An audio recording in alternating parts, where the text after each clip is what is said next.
Hey guys, I'm Damesius from the Omnic Post with an update on Overwatch still. So, last week when the Halloween event launched, we expected to see some balancing changes. Much needed balancing changes. Especially Sombra, Genji and Zarya have been on everybody's lips as they are a little too strong right now. But when the patch went live, the balancing changes were missing. The thing is, Aaron Keller, the game director for Overwatch, had told us a few weeks earlier on Twitter that there was going to be a mid-season patch with some small balancing changes. Minor adjustments to indeed Sombra, Genji and Zarya, and he also threw D.Va on top of there. Fine, but what happened? Well, just before the weekend, there was a blog post by community manager Andy B and the brand new lead hero designer for Overwatch, Alec Dawson, did a Q&A over on Twitter. Both of them talked about the hero balancing, and they sadly shared that they had to delay the patch. No real reasons were given, but I have been beating that same drum for weeks now. They have been in some weird grind to catch up situation for months now. By the way, talking about that, this weekend I did a video about monetization. And some people in the comments were miffed that they most likely didn't have enough time to push out more cosmetics. Look, apart from the fact that some of you might feel like this is Overwatch 1.5, so it should not take too long to update anything, some seem to think that 3 years is a really long time in game development.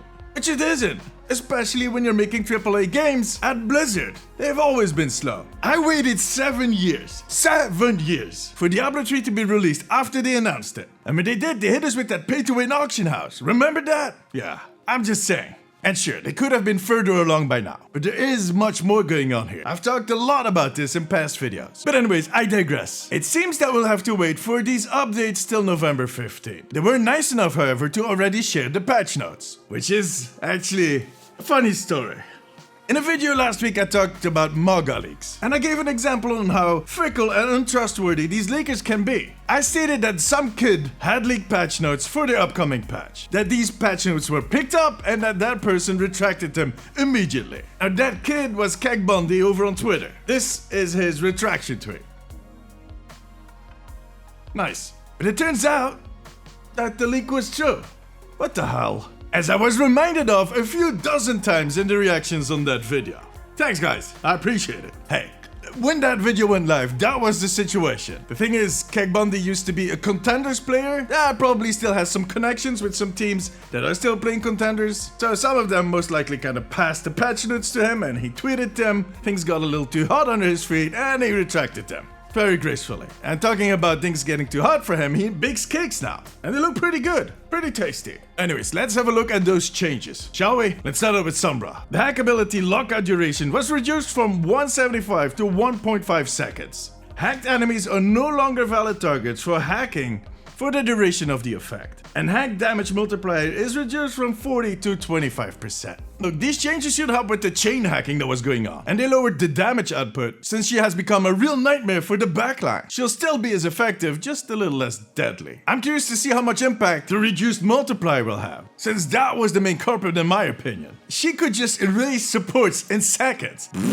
Gone. Next up, Genji. Maximum ammo was reduced from 30 to 24 and shuriken damage reduced from 29 to 27. Genji just wasn't tuned around 5 versus 5. They admitted that because they wanted to wait for the data. In other words, he had it coming, and while he might be reloading a little more, I don't think this will influence his speed. The thing is, right now, even bad Genji players can be super annoying, and I will stop when this patch goes live. Next up, the bubble lady, Zarya. Barrier duration reduced from 2.5 to 2 seconds, and the barrier cooldown increased from 10 to 11 seconds. Those endless barriers, they're gone, or they will be gone, which will also slow down her energy charge and her ult charge, since a lot of people still do not understand that you should not shoot her bubbles. Anyways, D.Va. Fusion cannon spread increased from 3.5 to 3.75, and boosted impact damage reduced from 25 to 15. In other words, they reverted some of the buffs they gave her, but in the end, I think she should be fine. Now the final one was quite a surprise. They're going to nerf Kiriko.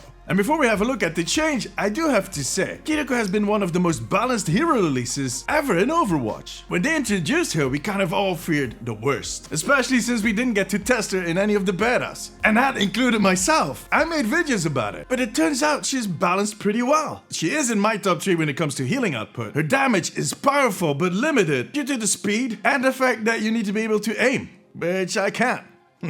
Top of that, her survivability is quite effective. It's fun, and it can be countered. Although, maybe not enough, because that is exactly what they're nerfing right here. Swift Step invulnerability duration reduced from 0.4 to 0.25 seconds. I mean, you'll see how it pans out. Now remember a week ago when I said that I didn't like Kiriko that much? Yeah, that has changed. She has taken the second spot on my pick list, still under Lucia though. But she has replaced heroes like Ana and Mora for me. I don't know, it just clicked. I like her now. She can stay. But that was it. These are the changes that we can expect on November 15. And until then, we'll just have to deal with the annoying trio of Genji, Sombra, and Zarya by yelling at our screens. Well, I do that anyways. We also got some info on the changes they'll be doing in Season 2, but I'll do a separate video about that later this week. Now tell me, what do you think about these nerfs? And did you guys know that the leaked patch notes turned out to be true? Join me during my streams on twitch.tv/DamesTV and make sure to subscribe for more updates on Overwatch.